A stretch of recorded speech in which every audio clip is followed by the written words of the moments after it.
안녕하십니까. 자, 이번에 학습하실 내용은 우리 교재 266페이지 중앙인사행정기관입니다. 여러분, 이제 이 중앙인사행정기관이라는 조직은 뜻은 이런 거죠. 이제 행정부 전체의 공무원에 대한 이제 채용, 인사관리 이런 걸 이제 총괄적으로 수행하는, 집중적으로 수행하는 조직을 중앙인사행정기관이라 그러는데, 이 중앙인사행정기관이라는 조직 자체가 실적주의라는 제도의 산물이죠. 실적주의라는 제도의 산물. 그래서 뭐 현재 우리나라 이제 최근에 바뀌었죠. 인사혁신처죠. 기존에는 이제 안전행정부였다가 인사혁신처로 바뀌었습니다. 자, 뭐 중앙인사행정기관 이거와 관련해서는 로마자 2번 내용만 좀 아시면 될 것 같습니다. 중앙인사행정기관이라는 조직을 어떻게 만들 것이냐.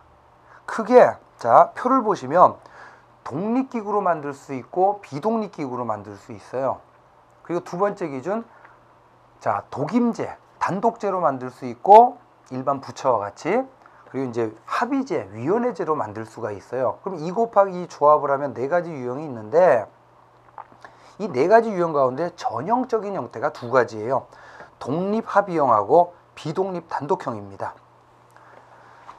자, 그래서 동그라미 1번 보시면 독립합의형 표 바로 밑에 독립 동그라미, 합의 동그라미. 독립성을 갖고 합의제로 만든다는 얘기였거든요. 이제 독립성을 갖는다는 얘기는 바로 인사행정의 그러니까 왜 독립성을 갖게끔 하냐면 역관주의와 정실주의 타파를 목적으로 해서 그래요. 그래서 이제 공무원 인사에 정치 세력이 개입하는 걸 차단하기 위해서 이제 독립기구로 만드는 거죠. 그래서 역관주의, 정실주의 폐해 방지를 하고, 그리고 정치적 중립성 보장을 위해서 독립기구로 만들고, 자, 독립적인 이 인사 역할을 굉장히 신중하게 하기 위해서 독임제보다는 합의제로 만든 게 바로 독립합의형이야. 그래서 대표적인 독립합의형이요, 이 1883년 펜들턴법에 의해서 만들어진 연방인사위원회. 위원회다 보니까 합의제죠. 그리고 초당적이고 독립적인 기구라 그랬었죠. 이게 이제 1883년 펜들턴법에 의해서 만들어진 미국의 연방인사위원회예요. 근데 여기 이제 그 밑에 미국 보시면 주요 국가의 중앙인사행정기관이라고 있죠. 거기 미국 보시면 이 연방인사위원회가요, 1883년 펜들턴법에 의해서 이제 만들어져서 쭉 유지되다가 언제냐면 1978년에 얘가 폐지가 돼버려요. 폐지가. 이렇게 폐지된 다음에, 자, 둘로 중앙인사기관이 쪼개집니다. 하나가, 자, 지금 연방인사위원회는 폐지가 됐어요. 그런 다음에 둘로 쪼개지는데, 하나가 MSPB고 또 다른 하나가 OPM이라는 거예요. MSPB는 메리 시스템이 실적제거든요. 그 다음에 P, 프로텍션 보드. 그래서 실적제 보호위원회. 이거는 여전히 독립합의형 기구로서 뭐 인사행정의 역관, 정실 이런 걸 이제 타파하는 역할을 하고요. 그 다음에 OPM은 뭐냐면 오피스 오브 퍼스널 매니지먼트라고 해서 번역을 인사관리처라고 해요. 인사관리처. 그렇게 해서 이 인사관리처는 대통령 직속기구로 만들어요. 그래서 대통령이, 그러니까 이 OPM은 인사관리처니까 처장이 최고관리자, OPM의 최고관리자는 인사관리처장이죠. 독임제죠. 그리고 대통령 직속기구다 보니까 독립성이 없죠. 이렇게 비독립 단독형으로 OPM이라는 조직을 대통령 직속기구로 만든 다음에 대통령이 행정관리를 위해서 인사라는 기능을 이제 수행하는 데 있어서 보좌적인 역할을 하도록 이렇게 이제 만들어진 게 OPM입니다. 자, 그러니까 이거는 뭐냐면 이제 여기 1883년 펜들턴법이고, 펜들턴법에 의해서 연방인사위원회라는 게 만들어졌고, 이제 1978년에 이제 공무원 제도개혁법이라는 게 있거든요. 여기서 이제 CSC가 폐지가 되고 MSPB와 OPM으로 나눠진 거죠. 그래서 시험 문제 한번 이렇게도 나왔었는데 이 MSPB 실적재보호위원회 그러다 보니까 마치 이게 펜들턴법에 의해서 만들어진 것 같은 느낌이 있죠? 아니죠. 펜들턴법은 연방인사위원회고 이게 이제 1978년 공무원 제도개혁법에 의해서 그 연방인사위원회가 폐지되고 대통령 직속의 인사관리처 OPM 그리고 MSPB로 나눠졌다. 이렇게 기억을 하시고요. 그 상단에 보시면 상단에 다시요. 이제 두 번째 비독립 동그라미 단독 동그라미. 자, 이 비독립 단독형은요. 우리나라의 인사혁신처가 이렇죠. 이제 행정수반의 직접적 통제를 받죠. 일반 부처와 같이. 그리고 의사결정도 이제 한 사람이 하는 이제 우리나라의 OPM, 우리나라 인사혁신처, 그리고 이제 미국의 OPM 이런 식으로 좀 봐두시기 바래요. 자, 그래서 한국은 밑에 한국은 이제 중앙인사행정기관이 인사혁신처입니다. 이렇게 좀 알아두십시오.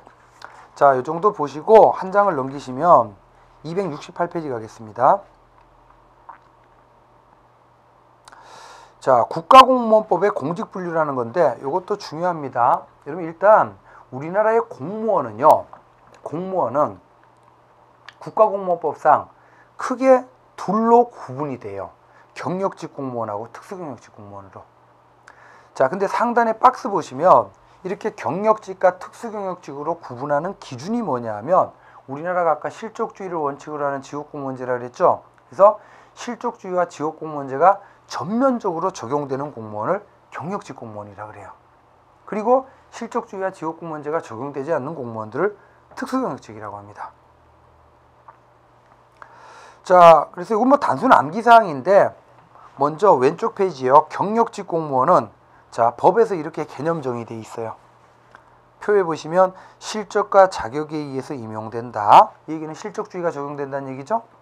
그리고 신분이 보장되며 평생토록 공무원으로 근무한다. 이건 지역공무원제라는 얘기죠. 그래서 경력직 공무원에는 다시 두 가지가 있어요.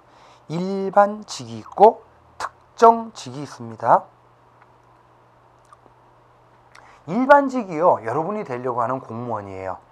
그래서 기술, 연구, 행정 일반을 담당하는 이제 공무원들을 일반직 공무원이라고 합니다. 그래서 두 번째 점 보시면 일반직 공무원은 기본적으로 1급에서부터 9급까지 계급을 구분하죠. 그리고 이제 직군, 직렬로 구분을 해요. 자, 그 다음 두 번째 보시면 특정직 공무원이라는 게 있거든요. 특정직은 이 직업 공무원이긴 한데 담당하는 업무 분야가 특정적이라고 해서 특정직이에요. 그래서 다 외우세요. 법관, 판사들, 검사, 외무공무원, 경찰, 소방, 국립학교 교사요. 그 다음 군인, 군무원. 이들도 공무원이죠. 특정직 공무원. 헌재, 헌법연구관, 국정원 직원. 이들이 특정직입니다. 이번에 오른쪽 페이지 보시면 특수경력직 봅시다. 특수경력직은 개념이 실적주의와 지역공무원제의 획일적인 적용을 받지 않는 경력직 이외의 공무원들을 다 특수경력직이라 그래요. 특수경력직에는 두 가지가 있습니다. 정무직이 있고 별정직이 있어요. 정무직이요, 바로 자, 정치적 공무원들이에요. 뭐 선거에 의해서 공무원이 되는 존재, 그리고 이제 정치적으로 임용되는 존재. 예를 들어 중앙부처 기준으로 보면 장관, 그리고 장관 밑에 차관이 있죠. 장차관급. 그리고 이제 차관하고 동급에 청장이 있어요. 청장, 처장, 법제처장. 뭐 이런 사람들이 전부 다, 그 이상이 전부 다 정무직이에요.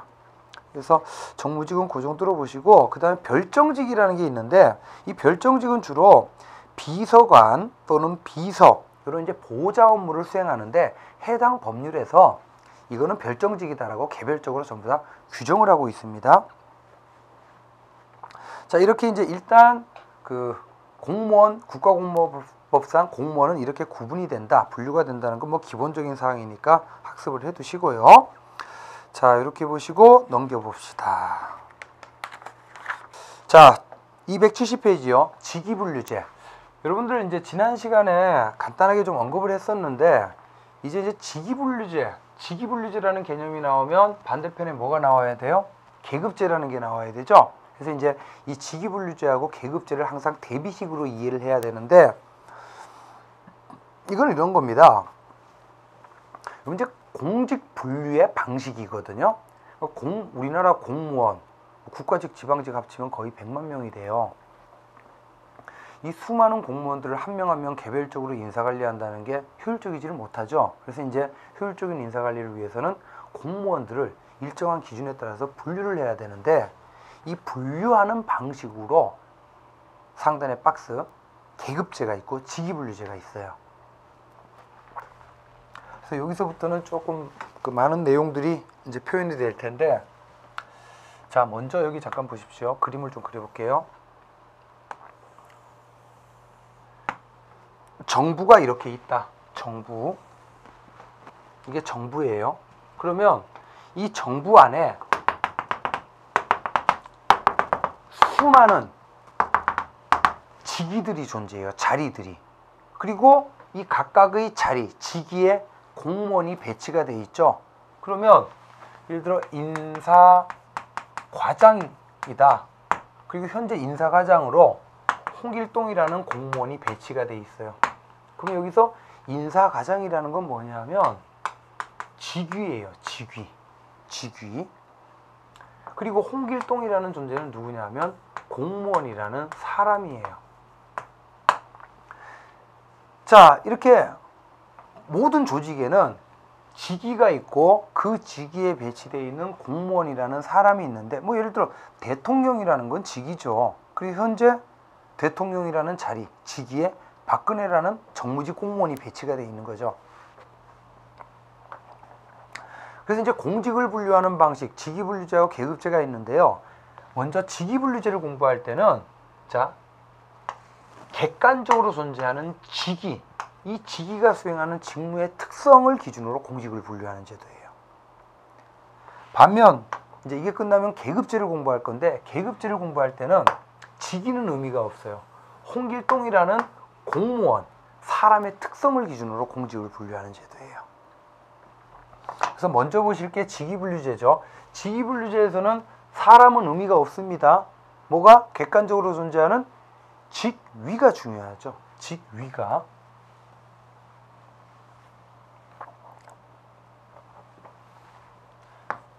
자, 그래서 먼저 직위분류제예요.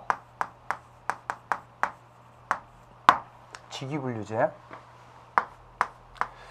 자, 일단 직위분류제는 정부 조직 안에, 정부에 이렇게 보면 수많은 자리들이 존재하죠. 그래서 직위, 그래서 수많은 직위들이 존재하는데 각각의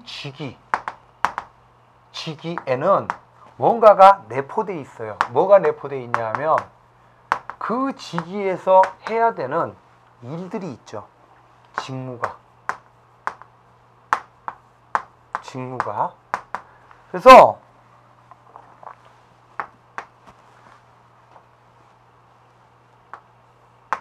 먼저 자, 이 직위에 내포되어 있는 자, 직무의 성질과 종류를 기준으로 이렇게 보면요. 직무의 성질과 종류가 같은 게 있고 다른 게 있어요. 그래서 직무의 성질과 종류가 같은 것끼리 이렇게 묶습니다. 분류를 하는 거예요. 이렇게. 그러면 여기 있는 것들은, 여기 있는 직위들은 직무의 성질과 종류가 전부 다 같은 것끼리 이렇게 묶인 거예요. 노란색이요. 노란색. 그리고 또 그래서 요거를 예를 들어 행정이라는 직무와 관련된다고 해서 행정직렬이라고 표현을 하는 거죠. 그 다음에 이제 또 직무의 성질과 종류가 같은 것끼리 이렇게 묶어요. 그러면 여기는 이제 세무직렬이라고 해서 직무의 성질과 종류가 세무라는 측면에서 서로 같은 거죠. 또 뭐 같은 것끼리 묶습니다. 그럼 예를 들어 사서직렬, 도서관 사서요. 자, 이런 식으로 직무의 성질과 종류를 기준으로 같은 것끼리 묶어서요. 뭐가? 직무의 성질과 종류가 같은 것끼리 묶어서 뭐를 만드냐 하면 직렬이라는 걸 만들어요. 여기 직렬이 있었죠? 직렬. 얘는 행정직렬, 세무직렬, 사서직렬, 뭐 감사직렬 이런 식으로. 그리고 직군이라는 걸 만들어요. 직군. 자, 이번에는 두 번째. 자, 직무의 책임도, 그 다음에 곤란도, 이걸 기준으로, 책임도 곤란도를 기준으로, 여러분, 자, 위로 올라갈수록 책임도 곤란도가 높아지겠죠? 그래서 책임도와 곤란도가 같은 것끼리 묶어요. 그래서 책임도 곤란도 같은 것끼리 묶었어요. 이렇게. 그래서 여기는 뭐 9급, 여기는 8급 이런 식으로. 자, 이렇게 해서 여기 빨간색 봅시다. 빨간색. 이 빨간색은요, 전부 다 뭐냐면 책임도와 곤란도가 같은 것끼리 묶인 거예요. 요걸 뭐라고 하냐면 등급이라 그래요. 등급. 자, 이렇게 책임도 곤란도를 기준으로 책임도와 곤란도가 같은 것끼리 묶어서 뭐를 만드냐 하면 등급이라는 걸 만들고, 그 다음에 직급이라는 걸 만들어요. 이렇게 한 다음에, 자, 중요한 표현입니다. 자, 동일한 직렬 내에서만 인사 이동을 하도록 하는 제도예요. 동일한 직렬 내에서만 인사 이동. 자, 이 얘기는 뭡니까? 예를 들어 행정직렬로 제가 들어갔어요. 제가 요걸 기준으로 봅시다. 세무 분야의 전문성으로 세무직렬에 들어갔어요. 그러면 요 세무 분야의 업무만 담당한다는 얘기예요. 동일한 직렬 내에서밖에 왔다 갔다 못해요. 그러다 보니까 직위분리제에서 양성되는 공무원은, 그러니까 저는 세무직렬로 들어가서 세무 분야의 업무만 담당하는 거지. 그럼 세무 분야에 뭐가 돼요? 전문가가 되겠죠. 그래서 직위분리제에서 양성되는 공무원은 스페셜리스트가 돼요. 이게 중요합니다. 자, 이렇게 동일한 직렬 내에서만 인사 이동을 하도록 해서 행정에 관한 전문가를 양성하는 거예요. 그러면 이 얘기는 달리 표현하면 여기 시험 문제 많이 나오는데, 동일한 직렬 내에서만 인사 이동한다는 얘기는 인사 배치가 신축적, 비신축적. 비신축적이죠. 예를 들어 A라는 직렬에서 B라는 직렬로 이렇게 가요, 못 가요? 못 가는 시스템이에요. 자, 270페이지요. 자, 직위분리제의 의미 방금 말씀드렸습니다. 그래서 이제 종류를 기준으로, 책임도 곤란도를 기준으로 이렇게 분류를 한 다음에 네 번째 줄 동그라미 4번. 동일한 직렬 내에서만 인사 이동을 하도록 하는 제도입니다. 이렇게 함으로써 이제 스페셜리스트를 양성하는데 대신 어떤 특징이 있어요? 인사 배치가 비신축적이라는 특성을 갖고 있죠. 자, 그러면 271페이지요. 하단에 이제 그림이 있고, 그림 바로 밑에 이제 서술되어 있는 개념들이 있는데, 이게 이제 굉장히 중요한 것들입니다. 시험 문제 많이 나와요. 이게 제일 중요해요. 그래서 직위분리제의 기본 구조라고 해서 먼저 맨 밑에 동그라미 1번 직위는 여기서, 자, 우리 칠판의 그림을 기준으로 보면요, 정부 조직 안에 있는 수많은 뭐예요? 점들이죠. 점들. 직위. 그래서 직위를 어떻게 개념 정의하냐면요, 자리지, 자리, 포지션. 그래서 이제 한 사람의 근무를 요하는 일과 책임이 직이다, 이렇게 봐요. 그 다음에 동그라미 2번 직급도 중요합니다. 직급은요, 요게 직급이에요. 이 수많은 셀들이 있죠. 이건 파란색. 여러분, 아까 제가 어떻게 했어요? 직무의 성질을 기준으로 이렇게 분류를 했죠. 그죠?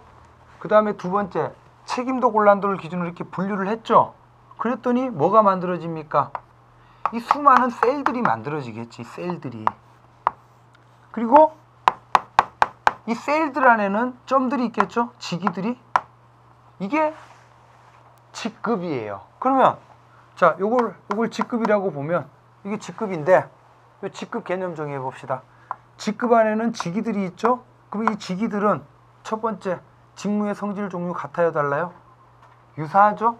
두 번째 기준 책임도 곤란도도 유사하죠?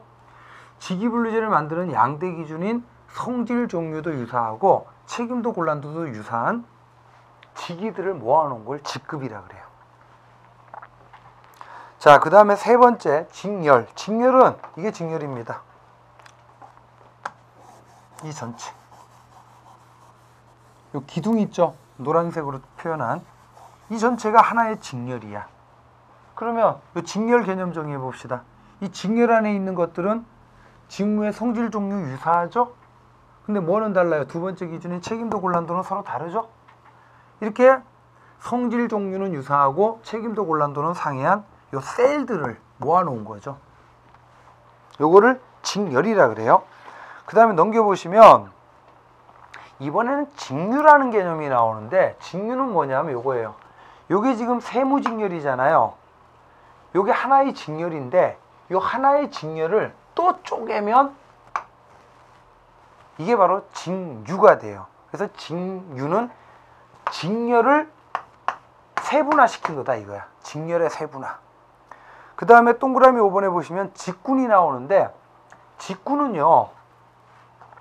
직군은 직렬을 행정직렬, 세무직렬, 사서직렬 이걸 전부 다 상위 수준에서 묶은 거예요. 그래서 이거를 행정직군이라 그래요. 우리나라에서는 직군이 두 개밖에 없어요.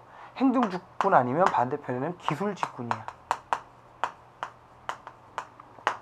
그러니까 이런 겁니다. 이렇게 생각하시면 돼요. 자, 직렬을 기준으로 봤을 때 직렬을 다시 쪼개면 직류가 되고 직렬들을 위에서 비슷한 것끼리 묶으면 직군이 되는 거지.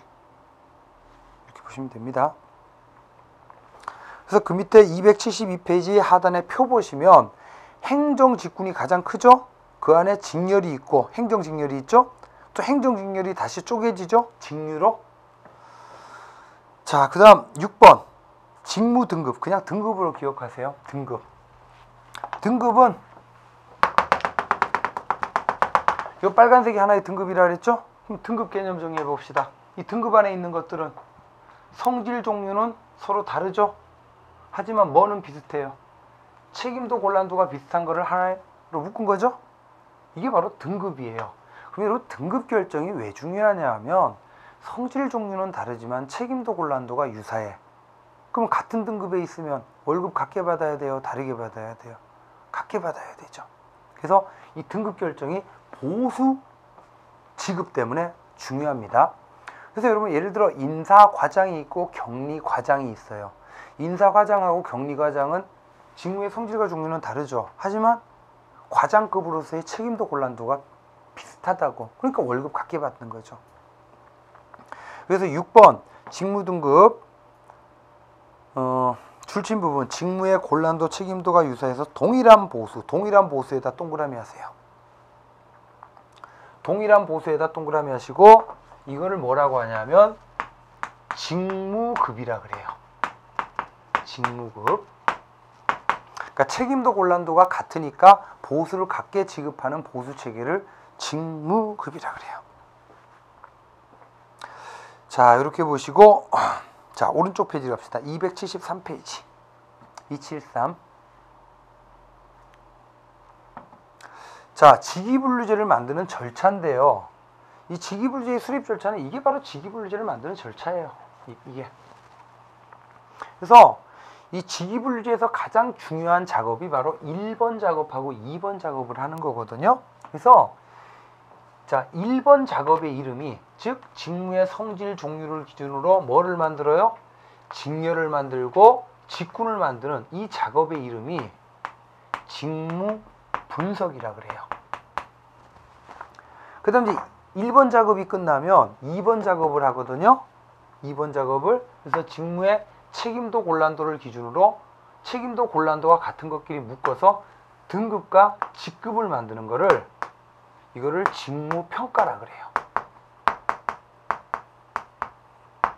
직무평가. 그래서 직위분류제 수립에서 핵심적인 절차는 직무분석과 직무평가를 하는 거예요. 자, 그러면 직무분석과 직무평가를 하기 위해서는 자, 수많은 직위들이 갖고 있는 직무의 성질과 종류는 어떤지, 책임도 곤란도는 어떤지에 관한 정보를 파악해야 되겠죠? 이 작업이 바로 직무조사예요. 그래서 2번 직무조사를 먼저 합니다. 직무조사는 이제 주로 직무기술서를 작성하는 방식으로 해요.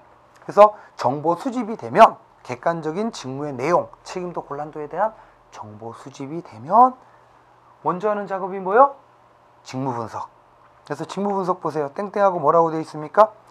수직적 분류라고 되어 있죠? 수직적 분류. 이건 무슨 얘기냐면 자, 책임도 곤란도라고 하는 수평의 축에서 세로로 이렇게 쪼개고 있잖아요. 그림상. 그래서 수직적 분류입니다. 그래서 직무분석은 직무의 성질 종류에 따라 다음에 끊고 성질과 종류가 같은 것끼리 묶어서 뭐를 만들어요? 직렬을 만들고 직렬을 쪼개서 직류를 만들고 같은 직렬들을 묶어서 직군을 만드는 거죠. 이렇게 공직을 종적 동그라미. 종적인 게 수직적인 거죠.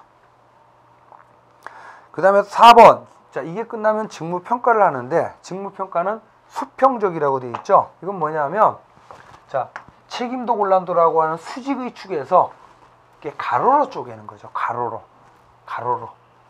그래서 수평적 분류입니다. 그래서 직무평가, 직무의 곤란성, 책임성, 자격요건 이걸 기준으로 다음에 끊고 뭐를 만들어요? 직급, 등급 이거를 결정하는 거야. 그래서 이제 행적으로 분류합니다. 행적 동그라미 가로로 한다는 얘기야. 이렇게 하면 뭐가 직무급, 직무의 수준과 등급에 상응하는 보수, 직무급에다 동그라미 하시고 그 밑에다가 자, 이거를 직무급을요 뭐라고도 하냐면 동일 직무에 대한 동일 보수 원칙이라 그래요. 이제 책임도와 곤란도가 같은 동일한 직무에 대해서는 동일한 보수를 지급해야 된다는 거지. 이렇게 하는 게 보수 지급이 공평하죠. 자, 이렇게 해서 직무 분석을 하고 직무 평가를 하면 다음 페이지 보세요. 수많은 뭐들이 만들어져요?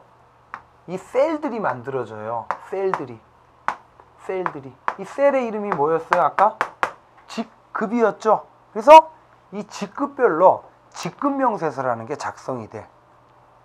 직급명세서라는 게. 그래서 직급명세서에는 줄쳐요. 첫 번째 급부분 직급의 이름, 그리고 그 직급에서 수행하는 일의 개요, 그리고 그 직급에서 일하는 사람을 채용하기 위해서는 갖춰야 될 최저 자격 요건, 채용 방법, 실기시험 볼 건지, 행정학 시험 볼 건지, 아니면 세법 시험 볼 것인지, 또 그 직급의 일을 해가지고 받게 되는 보수액, 이런 것들이 이 직급명세서에 적시가 돼요. 그런 다음에 어떻게 하겠습니까? 이 직급명세서에서 요구하는 능력과 자격을 갖고 있는 사람을 데려다 쓰는 거예요. 마치 기계의 부속품처럼.